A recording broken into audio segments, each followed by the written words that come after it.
Bab 31. Wajah Luyu muram dan bergegas membuka pintu untuk mengejarnya. Dia harus tahu yang sebenarnya, meskipun itu hanya buah pahit.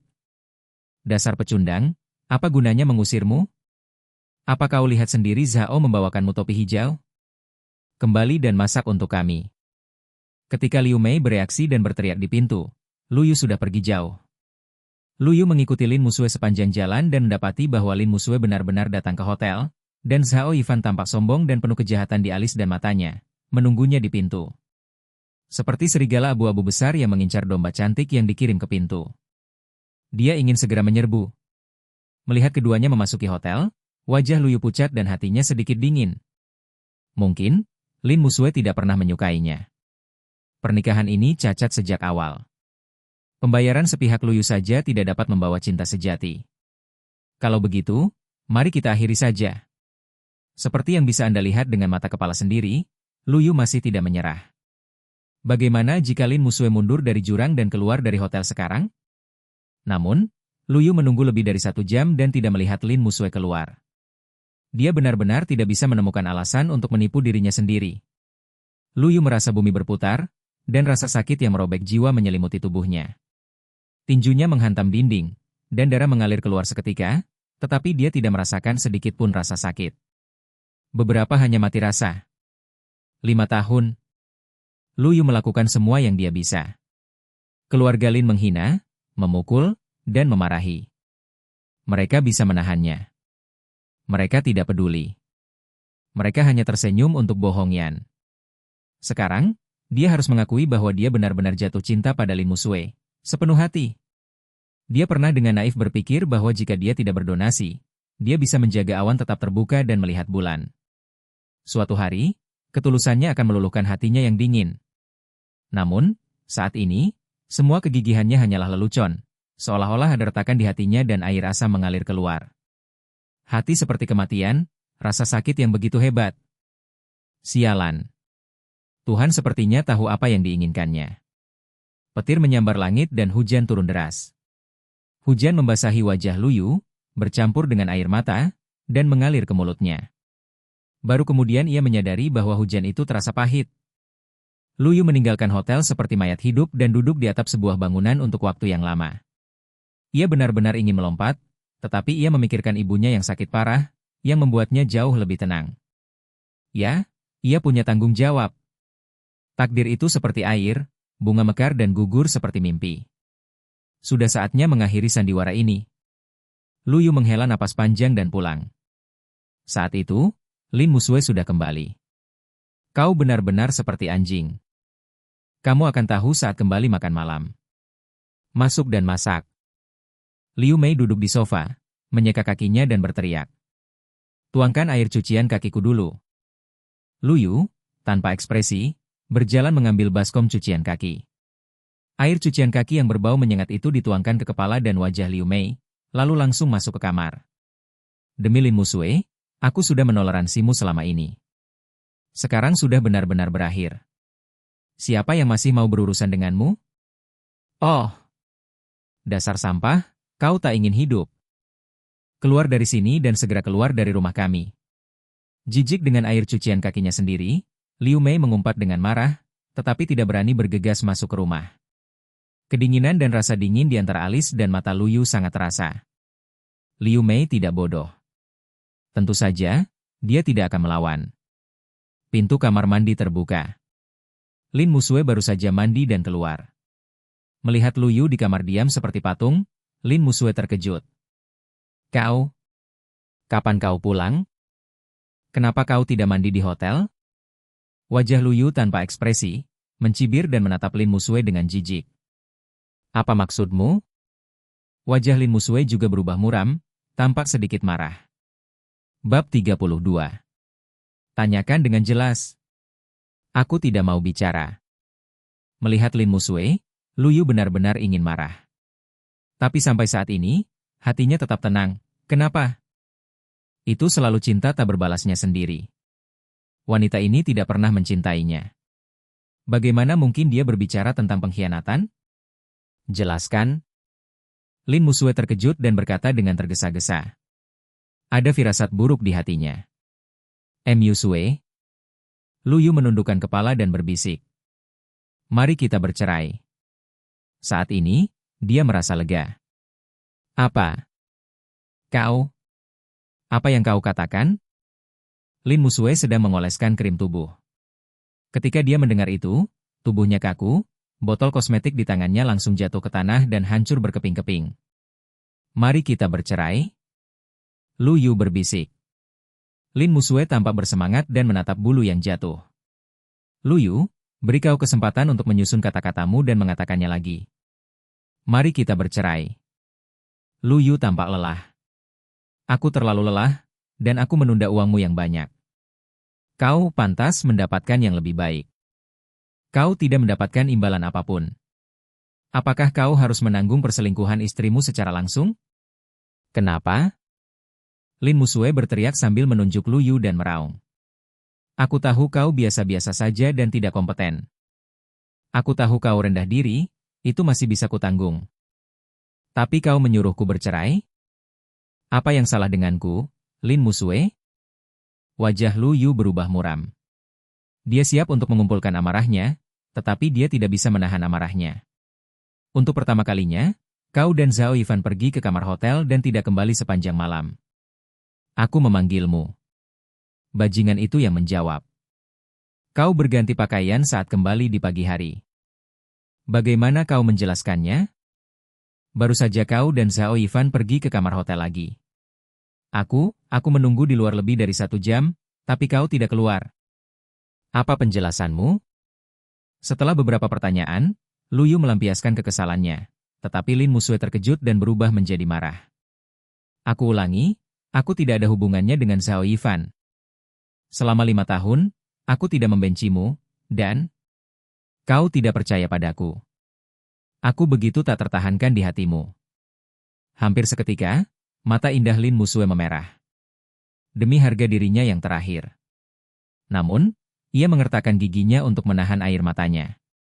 Akhirnya, matanya yang merah menatap Lu Yu, tetapi ia menertawakan dirinya sendiri.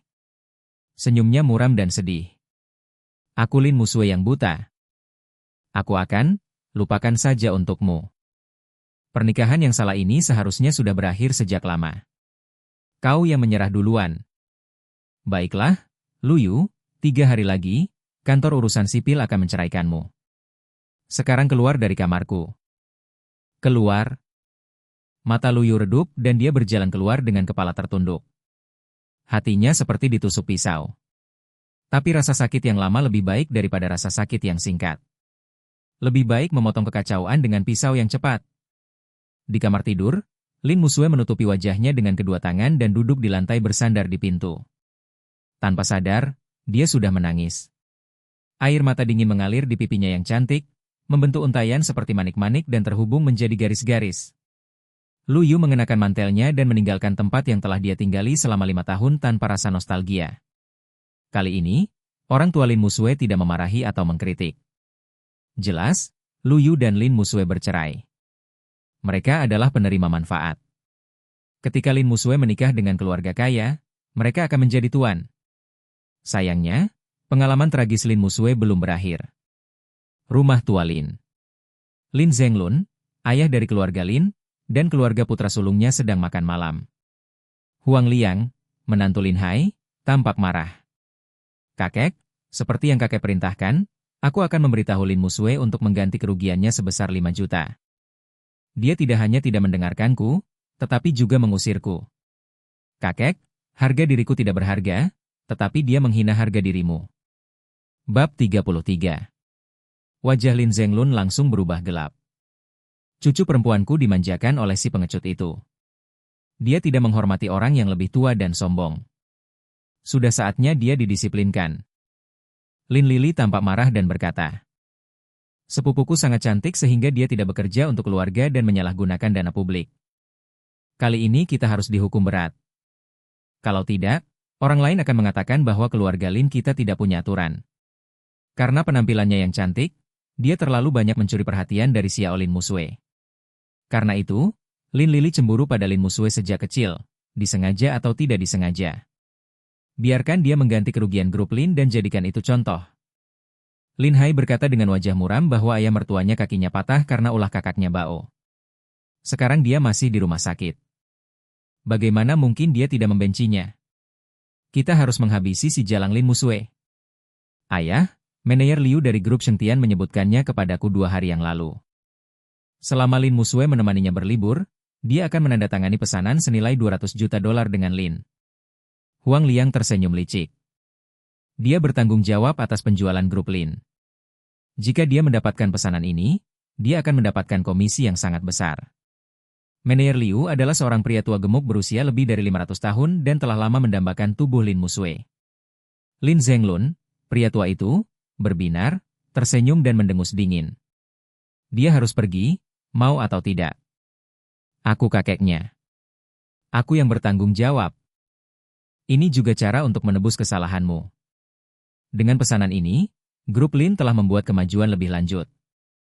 Mungkin akan ada kesempatan untuk berpartisipasi dalam pesta laut awan legendaris. Itu adalah keinginan seumur hidupku. Kakek hebat. Dulu kau begitu terbiasa dengannya sehingga kau harus membuat jalang itu mengingatnya. Lin Lili bertepuk tangan berulang kali. Dia senang dan tersenyum dingin. Apa gunanya terlihat baik? Dia masih harus membayar biaya tidur pria tua yang menyebalkan itu. Mereka semua sudah dewasa.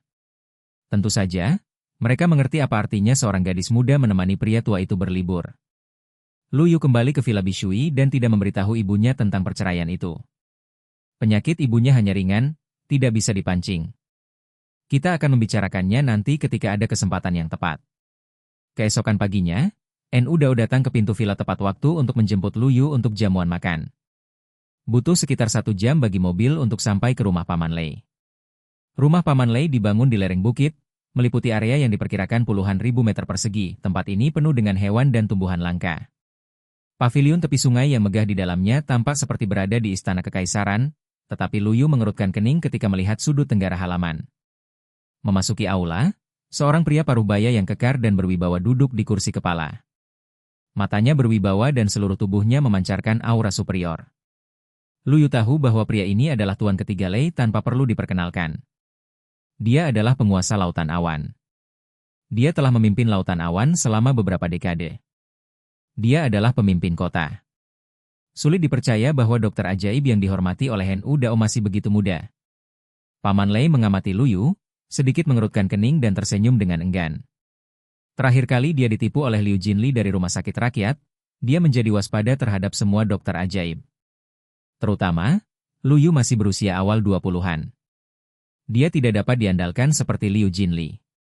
Tuan ketiga Lei menunjukkan kemarahannya dan berbicara dengan sopan, tetapi pria tua berkostum tang di sebelahnya lebih lugas. Pria tua itu mencibir. Saat ini, dokter ada di mana-mana. Dokter ajaib tidak sebaik anjing. Siapapun yang berani menyebut dirinya dokter ajaib. Dunia semakin buruk. Saudara NU Dao, Anda jujur. Saya khawatir Anda telah ditipu kali ini. Bab 34. Si pisau marah tetap tak terpengaruh dan berkata dengan suara lantang. Aku percaya pada kemampuan medis Tuan Lu. Dia menyembuhkanku. Wajah lelaki tua itu membiru dan dia mendengus dingin. Aku tidak tahu apa yang baik atau buruk. Xiao Lu, NU Dao, belum diperkenalkan. Lu selalu menjadi wakil presiden Asosiasi Pengobatan Tradisional Tiongkok Yunhai. Dia tidak hanya ahli dalam pengobatan, tetapi juga mahir dalam ilmu geomansi.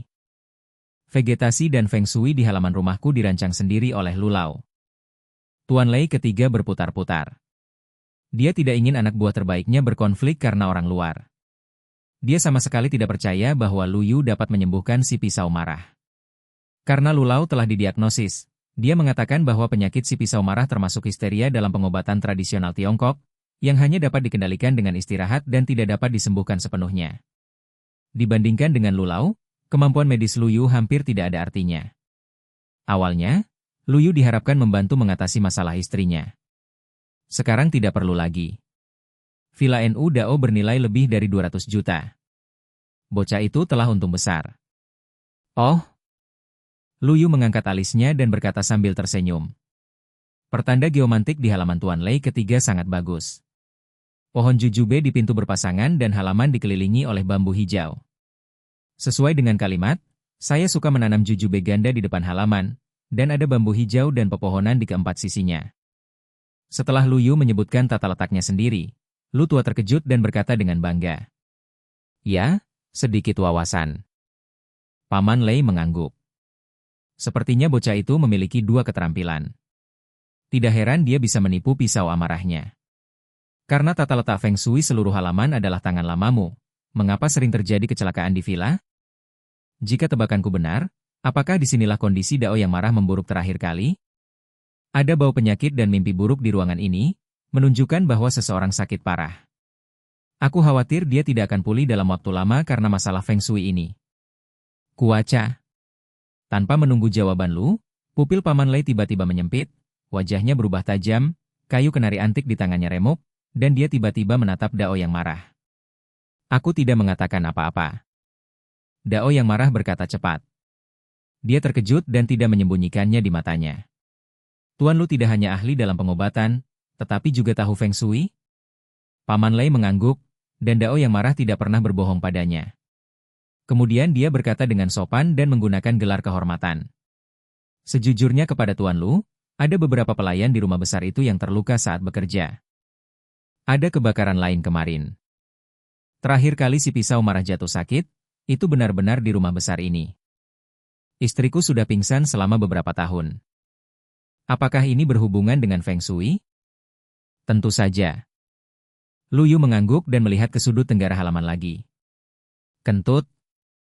Lu Lau berdiri dan menatap tajam Lu Yu. Kata-kata marahnya seperti pedang, dengan ujungnya mengarah ke Lu Yu. Aku Lu Benking, dari keluarga ahli metafisika. Pada usia 3 tahun, kau bisa menggambar hukum dinasti Qing, dan pada usia 6 tahun, kau bisa membaca sutra naga yang bergoyang. Pada usia 10 tahun, ia mengikuti pertanda geomantik ayahnya dan meraih banyak prestasi. Pada usia 15 tahun, aku mewarisi jubah ayahku dan menjadi ahli Xuan Pai. Tuan ketiga memperlakukanku sebagai tamu, dan wali kota menghormatiku sebagai tamu. Kau bocah berambut acak-acakan, yang tempat asalnya tidak diketahui, berani mempertanyakan tata letakku? Kata-kata Lu Benking tak ada habisnya, dan kata-kata marahnya seperti emas dan batu yang jatuh ke tanah. Suaranya lantang dan berwibawa, bahkan para pengawal dan pelayan di dekatnya pun pucat pasi. Lu Tua, apakah kau sudah selesai? Lu Yu tersenyum dan berkata dengan sedikit acuh tak acuh dan tanpa kepanikan di matanya. Aku tidak bertanya padamu, tetapi ada masalah di sudut tenggara halaman. Kau akan tahu saat kau pergi ke sana.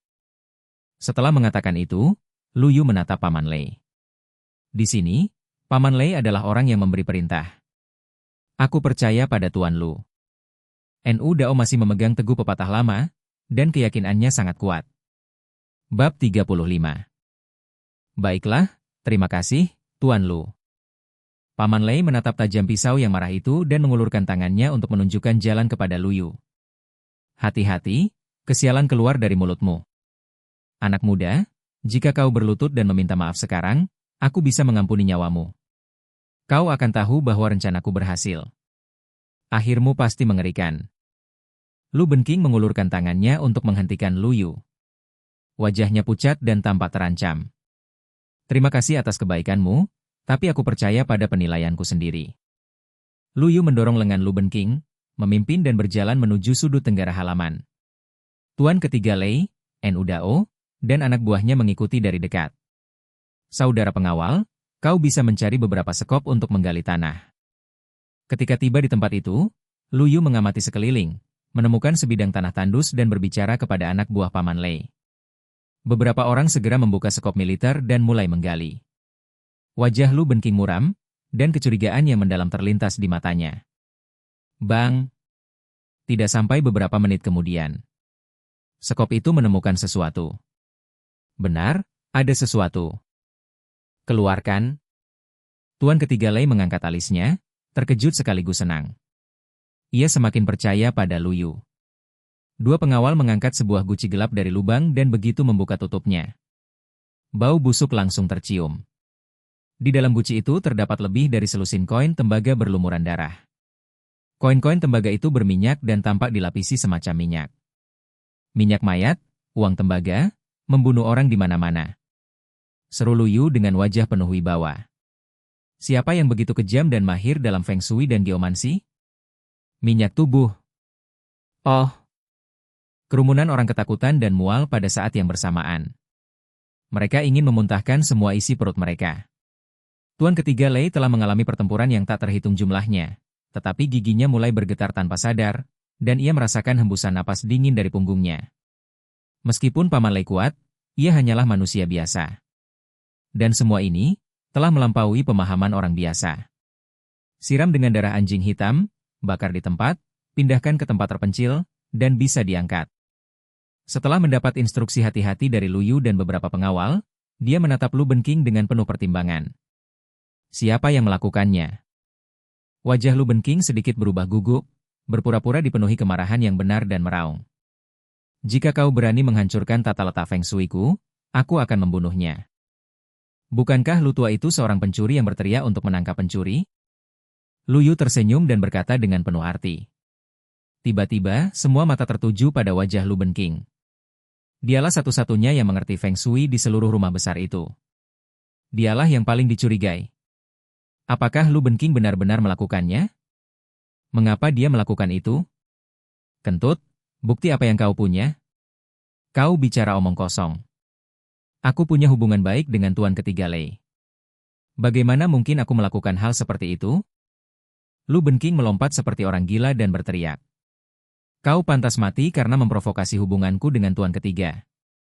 Seseorang, patahkan anggota tubuh anak ini. Dia pasti mata-mata yang dikirim oleh musuh Tuan ketiga. Paman Lei mengerutkan kening, melambaikan tangannya dan berkata dengan tenang. Jangan tidak sabar, Pak Tua Lu. Ketika semuanya terungkap, dia akan memberimu penjelasan. Tapi sebelum itu, aku harap Tuan Lu bisa membantuku memeriksa penyakit istriku. Tidak masalah apakah sembuh atau tidak, tetap ada rasa terima kasih yang sebesar-besarnya. Kesehatannya semakin memburuk. Aku takut padanya. Takut? Sebelum dia menyelesaikan kalimatnya, mata Paman Lei memerah dan penuh kesedihan. Paman Lei tidak hanya sangat setia kepada saudaranya, tetapi juga setia kepada istrinya. Dia adalah seorang pria. Mintalah Tuan Lu untuk menyelamatkan kakak iparku. Dao yang marah menarik napas dalam-dalam dan tiba-tiba membungkuk. Jika Tuan Lu dapat menyembuhkan kakak iparnya, aku akan menjadi sapi dan kuda untukmu. Saudara NU Dao, jangan lakukan ini. Aku harus melakukan yang terbaik. Bab 36. Lu Yu dengan cepat mengambil pisau yang dipegangnya dan berkata dengan marah. Paman Lei, aku akan membantumu jika kau mencintai istrimu. Tidak, sama sekali tidak. Nyonya Lei adalah pasienku. Selama perawatan, dokter lain tidak diperbolehkan ikut campur. Ini adalah aturan industri. Tidak baik mengatakannya. Orang ini tidak dikenal. Jika Nyonya Lei sembuh, siapa yang akan bertanggung jawab?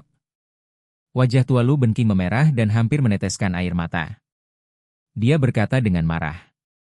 Aku telah belajar kedokteran selama 50 tahun sebelum aku bisa melakukan sesuatu. Tidak ada jalan pintas dalam kedokteran. Siapapun yang memiliki keterampilan medis yang luar biasa perlu mengumpulkan pengalaman dalam waktu yang lama. Kau, anak berambut pirang, berani menyebut dirimu dokter ajaib? Lu Yu tersenyum. Jika usia dapat menentukan keterampilan medis, bukankah lebih baik menemukan bajingan daripada kau? Ulangi lagi. Lu Benking sangat marah. Aku bilang kau, orang tua, hidup sia-sia selama bertahun-tahun.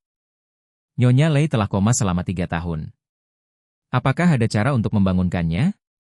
Kau bersumpah bahwa tidak ada masalah dengan tata letak Feng Shui MU, tetapi ada minyak mayat dan koin tembaga. Apa kau tidak pandai belajar? Lu Yu berdiri dengan tangan di bawah. Kata-katanya lantang dan mengancam. Dia menatap lurus ke arah Lu Benking. Yang terakhir merasa malu dan menundukkan kepalanya dengan panik. Percuma saja bicara. Lagi pula, anak ini tidak diizinkan untuk menyembuhkan. Kalau tidak, Nyonya Lei akan menanggung akibat dari penyakitnya. Meskipun kata-kata Lu Yu masuk akal, Lu Benking tidak akan melepaskan giginya. Dia tidak takut 10.000 untuk berjaga-jaga. Jika Lu Yu benar-benar membangunkan Nyonya Lei, dia akan mati. Ini? Paman Lei sedikit bingung dan tidak tahu apa-apa untuk saat ini. Lu Benkingzi telah bertanggung jawab selama 3 tahun ini. Jika ada perubahan orang secara tiba-tiba, benar-benar ada sesuatu yang salah. Itu benar-benar sulit dilakukan. Terlebih lagi, Lu Benking merawat istrinya selama 3 tahun. Dia juga sangat terharu. Dia mengganti orang untuk sementara karena takut menyakiti hati orang tua itu. Tuan ketiga bisa tenang karena dia tidak perlu menyentuh istrinya.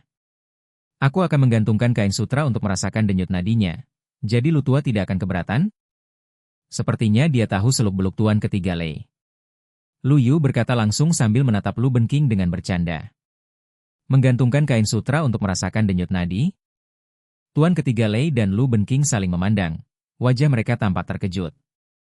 Mereka pernah mendengar cerita tentang menggantungkan kain sutra untuk merasakan denyut nadi, tetapi mereka belum pernah melihatnya.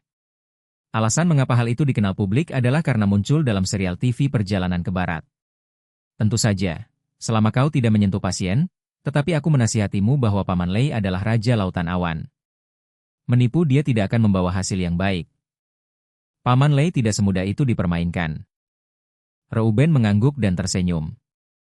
Menggantungkan sutra untuk merasakan denyut nadi? Bodoh sekali. Keluarganya mewarisi keterampilan medis dan metafisika. Leluhurnya mempelajari kedokteran selama 3 generasi. Mereka belum pernah mendengar ada orang yang bisa menggantungkan sutra untuk mendiagnosis denyut nadi mereka. Si bodoh ini mencari kematiannya sendiri, tapi tidak heran orang lain juga. Saat itu, dia akan menambah bahan bakar ke api, dan Lu Yu akan menunggu untuk menanggung amarah Paman Lei. Di lantai 2, setelah memasuki ruangan, Lu Yu melihat tempat tidur rumah sakit dan menghela napas pelan. Di tempat tidur rumah sakit terbaring seorang wanita paruh baya yang cantik dengan mata tertutup dan wajah tidur yang tenang. Namun, sekarang ia hanya tampak seperti siluet tipis, terlihat sangat menyedihkan, dan kondisi fisiknya tidak optimis. Nyonya Lei dipasangi berbagai alat pemantau. Detak jantung, gelombang otak, dan data lain pada alat tersebut menunjukkan bahwa ia berada dalam koma yang dalam. Di ambang jendela terdapat dupa yang menyala dan suasana tenang. Paman Lei mengepalkan tinjunya, dan ada kesedihan dan penyesalan yang mendalam di alis dan matanya. 3 tahun lalu, istrinya terluka parah akibat serangan di jalan. Untungnya, Lu Benking lewat dan membantu menyelamatkan nyawa istrinya. Meskipun pria yang menyerang istrinya telah frustrasi, istrinya masih tak sadarkan diri. Cintanya kepada istrinya lebih kuat dari emas. Dia rela menderita demi istrinya. Ayo, mulai pertunjukanmu. Lu Benking meletakkan tangannya di dada dan bercanda di wajahnya, menunggu kesempatan untuk mempermalukannya. Bab 37. Jangan menggantungkan kain sutra untuk memeriksa denyut nadi. Aku sudah tahu penyebab penyakit nyonya. Lu Yu mengendus udara dan mencibir. Semua obat tradisional Tiongkok yang diminum nyonya disiapkan oleh Lu tua. Apakah ada resepnya? Mata tua Lu Benking memerah dan dia berteriak marah. Akan kuhajar kau. Mengapa kau menggantungkan kain sutra untuk memeriksa denyut nadi? Apakah kali ini terbongkar? Aku tidak tahu cara memeriksa denyut nadi. Aku masih ingin mengganti topik. Ayo, seret dia keluar dan bunuh dia. Menggantungkan kain sutra untuk memeriksa denyut nadi? Itu hanya membual. Siapapun yang mempercayainya adalah orang bodoh. Ini mengerikan. Aku berbohong kepada Paman Lei. Hidupku tidak terjamin. Keahlian medis Lu tua sangat hebat. Anak ini berani mempertanyakan. Dia tidak bisa hidup dengan berbuat jahat. Lepaskan kekuatanmu dan pukul batu dengan telur. Para perawat dan pelayan di sekitarnya berbisik bahwa mereka pikir mereka benar-benar dapat menyaksikan keajaiban. Tak disangka, Lu Yu adalah seorang pembohong dan sama sekali tidak berani melakukannya. Menghadapi tuduhan ribuan orang, Lu Yu berdiri dengan tangan tertunduk, seperti anak yang terlantar di dunia. Cahaya berayun dan jatuh padanya, menciptakan bayangan di tanah. Paman Lei jelas terkejut dan wajahnya muram. Kemampuan medis pemuda itu benar-benar buruk.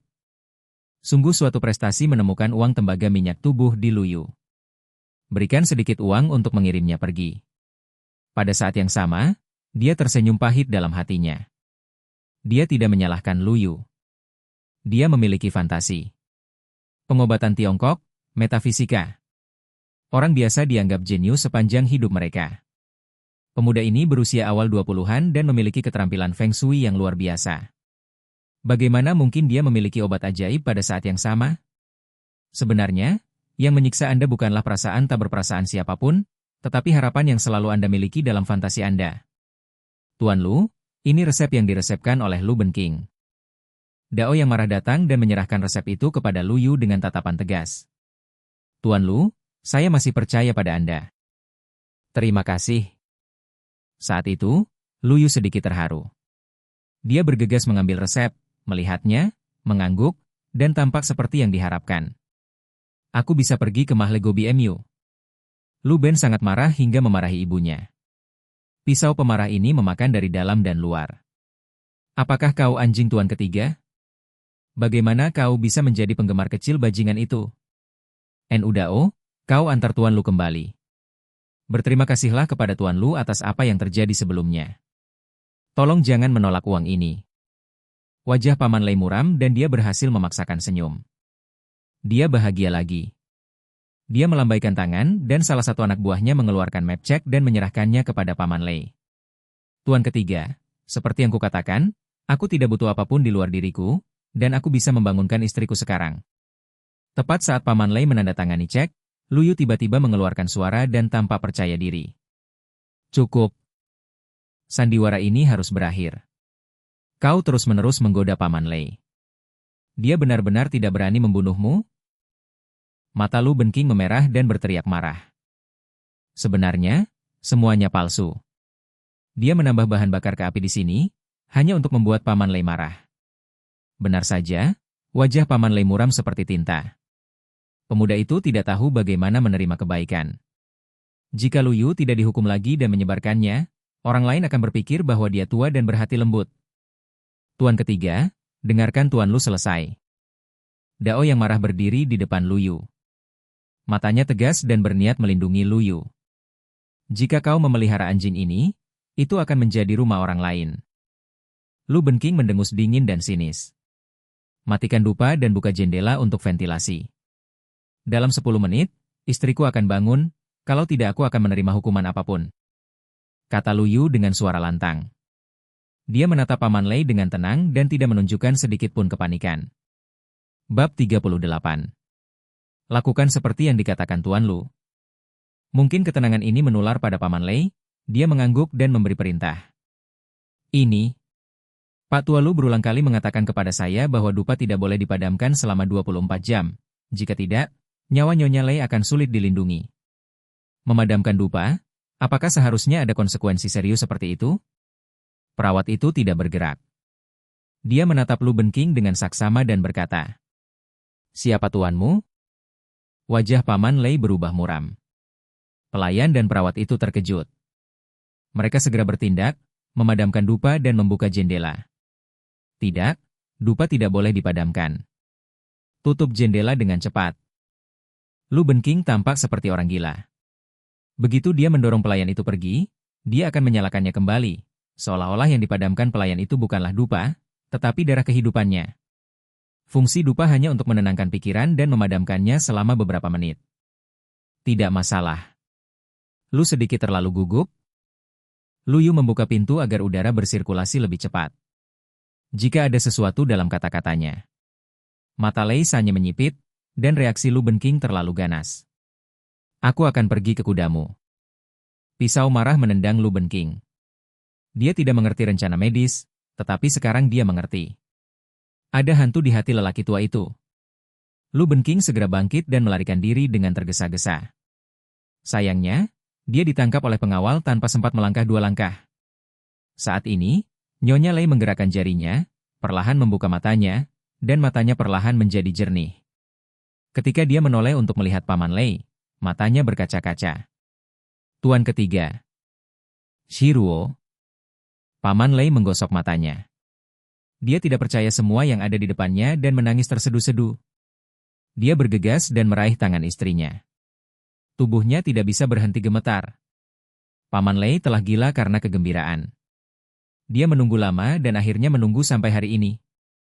Selesai.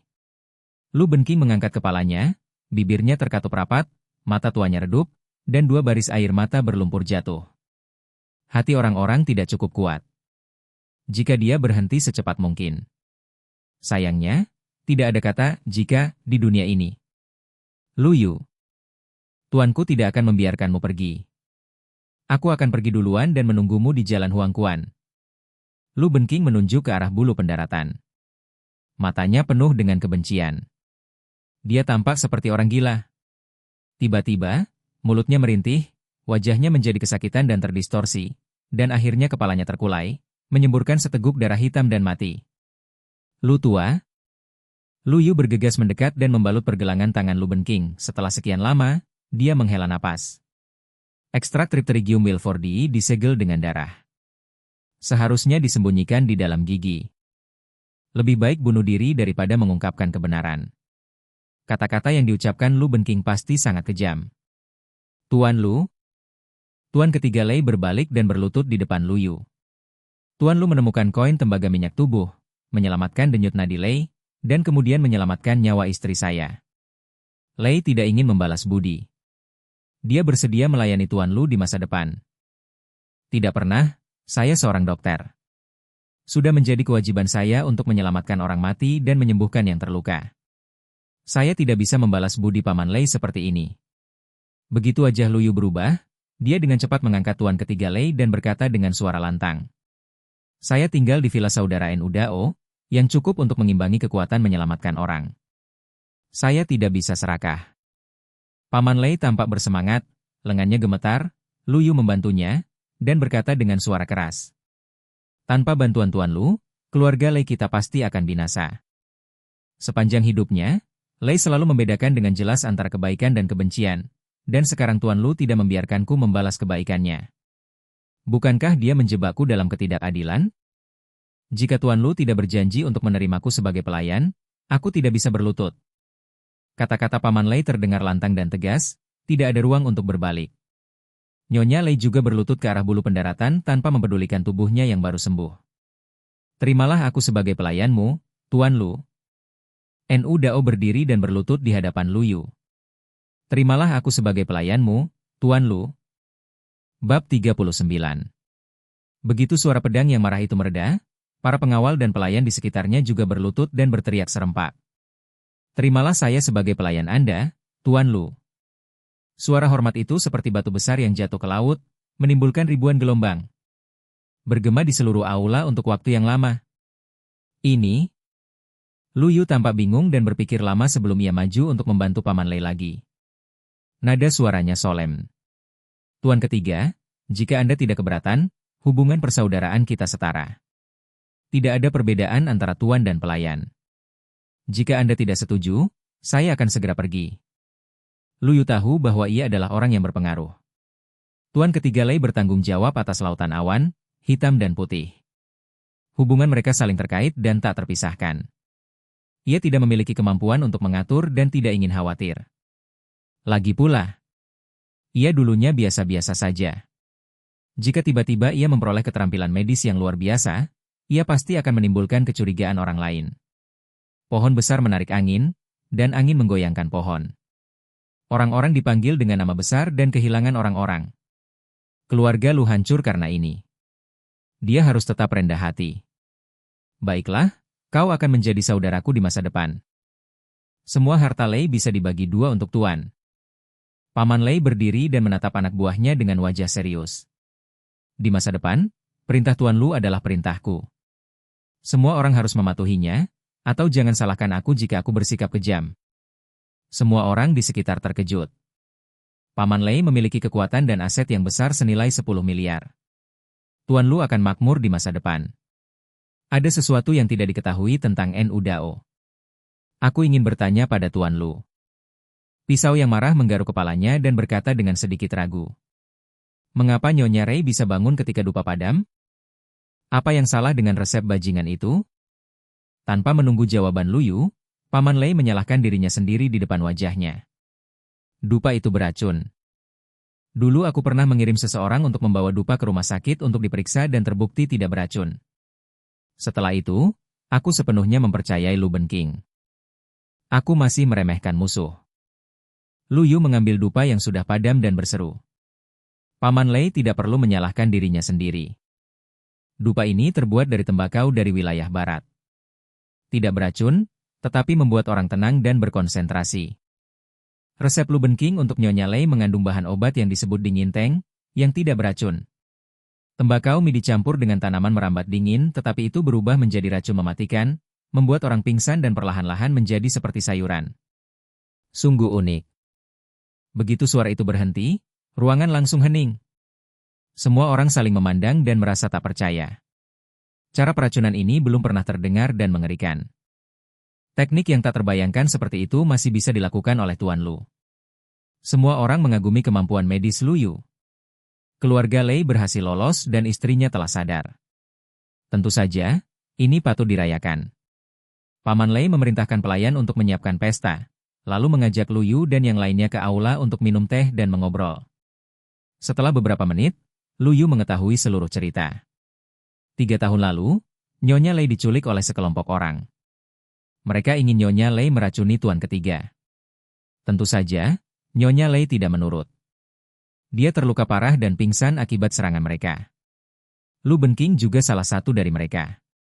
Ketika geng itu ingin membunuh orang, Paman Lei tiba tepat waktu. Geng itu melarikan diri dengan panik, hanya menyisakan Lu Benking. Lu Benking tidak punya waktu untuk membela diri, jadi dia harus melakukan segala yang dia bisa untuk menyelamatkan Nyonya Lei. Aku ingin membunuh Nyonya Lei secara diam-diam nanti, tetapi ketika Paman Lei memberinya hadiah 50 juta, Lu Benking tergerak. Untuk mendapatkan lebih banyak keuntungan, dia tidak ingin Nyonya Lei mati, tetapi dia tidak bisa membangunkannya. Jadi Lu Benking teknik peracunan ini. Meracuni orang dan bunuh diri dengan racun. Minyak tubuh, uang tembaga, juga merupakan pena miliknya. Lu Benking memang jenius. Dia bisa saja memberi manfaat bagi orang banyak, tetapi dia tersesat. Bagaimana mungkin dia menjadi pencuri? Bab 40. Setelah beberapa saat, hidangan pun disajikan. Semua orang mendorong cangkir dan mengganti lampu. Suasananya menyenangkan. Selama jamuan makan, Lu Yu meminta Tuan Ketiga Lei untuk membantu mencari Ganoderma lucidum millennium, yang merupakan bahan utama Xiao Huandan. Nyonya Lei baru saja pulih dari penyakit seriusnya dan sangat membutuhkan pemulihan dan pengondisian. Ibu Lu Yu juga membutuhkan obat ini untuk memperkuat fondasi dan peiyuan, sehingga dapat menghilangkan sel kanker di tubuhnya. Paman Lei memiliki banyak koneksi dan memiliki banyak kesempatan untuk menemukannya. Pisau Marah juga mengatakan akan berusaha sebaik mungkin untuk menemukannya. Agar tidak terlalu mencolok, Lu Yu meminta Tuan Ketiga Lei untuk merahasiakannya, dengan mengatakan bahwa penyakit istrinya disembuhkan oleh Lu Yu dengan obat. Paman Lei dan istrinya mencampur sayuran untuk satu sama lain dan menaburkan sedikit makanan anjing. Perasaan Paman Lei dan istrinya sungguh patut dik. Senyum Lu Yu muram, dan kesedihan di antara alis dan matanya terlihat jelas. Dia teringat Lin Musue dan pernikahan yang berakhir. Tuan Lu, sepertinya Anda sedang memikirkan sesuatu. Katakan saja. Di perbatasan Lautan Awan, semua orang akan memberi saya mie tipis. Apakah itu tentang Nona Lin? Lu Yu meletakkan sumpitnya dan tampak berwibawa.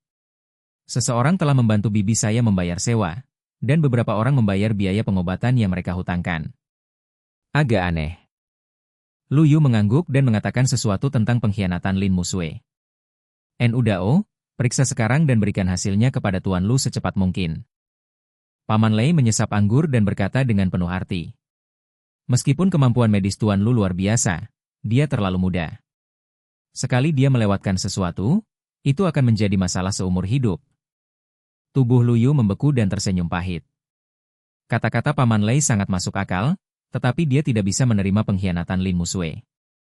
Hanya melewatkannya saja. Setelah Udao pergi, semua orang melanjutkan makan. Tiba-tiba, Liu Mei memanggil. Lu Yu, apa kau ingat pukulan itu? Kau harus membantu Lin Musue membayar kembali 5 juta. Besok malam, perayaan tahun baru grup Lin, kau datang dan berikan surat pengakuan hutang kepada kakek. Lalu ceraikan Musue. Di masa depan, hutang ini tidak ada hubungannya dengan keluargaku. Setelah itu, Liu Mei menutup telepon dan tidak memberi Lu Yu kesempatan untuk berbicara sama sekali. Lu Yu meletakkan ponselnya dan mengerutkan alisnya. Apa yang dipikirkan keluarga ini tentang dirinya? Dia dan Lin Musue akan bercerai. Liu Mei tidak ingin dia tinggal. Sebaliknya, dia ingin dia menanggung hutang yang besar. Bahkan jika Liu Mei tidak menyebutkannya, Lu Yu akan membantu Lin Musue membayar kembali uang itu, karena inilah janjinya. Berbicara tentang besok, Lu Yu tersenyum getir. Besok adalah ulang tahun pernikahannya yang kelima dengan Lin Musue. Dia adalah menantu yang datang berkunjung dan aib bagi keluarga Lin Musue, jadi ulang tahun pernikahan mereka tidak pernah dirayakan. Liu Mei beruntung jika dia tidak memarahinya. Setiap ulang tahun, dia akan mengerahkan seluruh pikirannya untuk membuat hadiah untuk mereka.